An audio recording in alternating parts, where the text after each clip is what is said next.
வேலைக்கெல்லாம் போகிறாங்கம்மா 2 நாள் அந்த பசங்களுக்கு ரொம்ப உடம்பு சரியில்லை பையனுக்கு கோட்டை மேலே கோட்டை அப்படின்னு பட்டு நடக்கிறான் வெயிலில் நடத்திட்டு வர முடியல என்னால். பரவாயில்ல, ரெண்டையும் ஊட்ட விட்டு நீ பயப்படாத. உன் பிற பிள்ளைகளை காப்பாற்றி கொடுக்கணும், உடனே சரி பண்ணி கொடுக்கணும். நீ பயப்படாத. அவருடைய தாயோடைய அருளாசி அப்படி இருக்கு அங்கே, புரியுதா? அதனால நீ பயப்பட தேவையில்லை.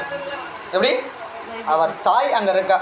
அவங்க அம்மா அவங்க தான் கட்டு கட்டி வச்சுட்டாங்க பக்கத்தில். ஏன் பயப்படுற?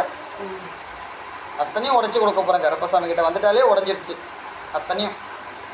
அம்மா வீடு வசதியில் எங்களை வாழ விட மாட்டாங்க. அப்போ கட்டித்தம் கூடி இப்போ வச்சுட்டு மண் விடுன்றாங்க. நான் எங்கே காம்பனி அந்த தாயெல்லாம் பண்ணி வச்சுக்கணும். சுற்றி சுற்றி கொண்டாந்து நம்ம தகுடு மாறு படிக்கிறாங்க. இந்த கனியை அப்படி பிள்ளைகளுக்கு சார் எடுத்து உள்ளுக்கு கொடுத்து விட்டு, இது சார் எடுத்து பிள்ளைகளுக்கு உள்ளுக்கு கொடுத்து விட்டு அந்த மண் உனக்கு சம்மந்தமானதா இல்லையா? அவங்களுக்கு சம்மந்தமானது அம்மா. நாங்கள் இப்போ இடிக்கிற நேரங்களா இந்த குழந்தைங்கள பார்ப்போம். நான் மருமோட சேர்த்துட்டா புள்ளியோ இப்போ தாம்மா நல்லா குச்சினான்ட்டு நீங்கள் நான் தான் வந்து தான் இங்கே துவைக்க விடணும். இப்போ நான் சிக்கனை எப்படி அம்மா விட்டுட்டு ரொம்ப கொடுமைப்படுத்துகிறாளுங்க. இந்த மாதிரி கோயிலுக்கு போயிருந்து பல்லை எடுத்து ஆளம்மாவை எனக்கு பல்லை எடுத்து கொதிக்கிறாளுங்க. இந்த குழந்தைங்களுக்கு அதனால எதனா பாதிப்பாகும்மா.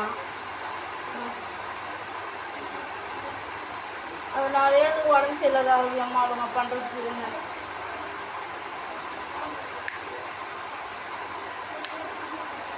ரொம்ப கொடுமைப்படுத்துகிறாளுங்க. அந்த வெயிலில் ஓடாடுறேன் நான் நல்ல ஓடாடுறேன்.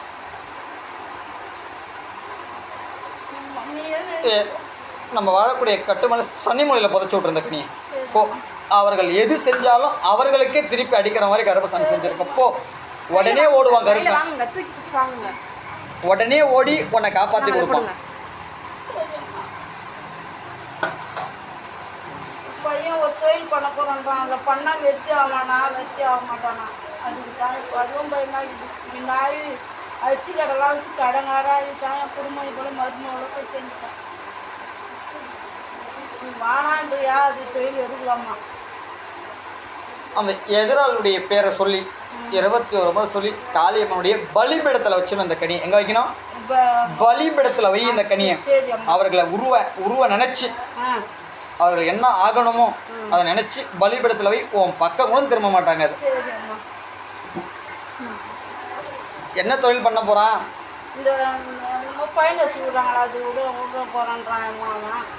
முன்ன அந்த தொழில் எடுத்து தான் கடங்காரா ஆயிடுச்சு என் குடும்பம். இப்போ என்ன அதை வெற்றியாக ஆகுவானா இல்லை அந்த குழந்தைங்க வச்சு காப்பாற்றுவானா?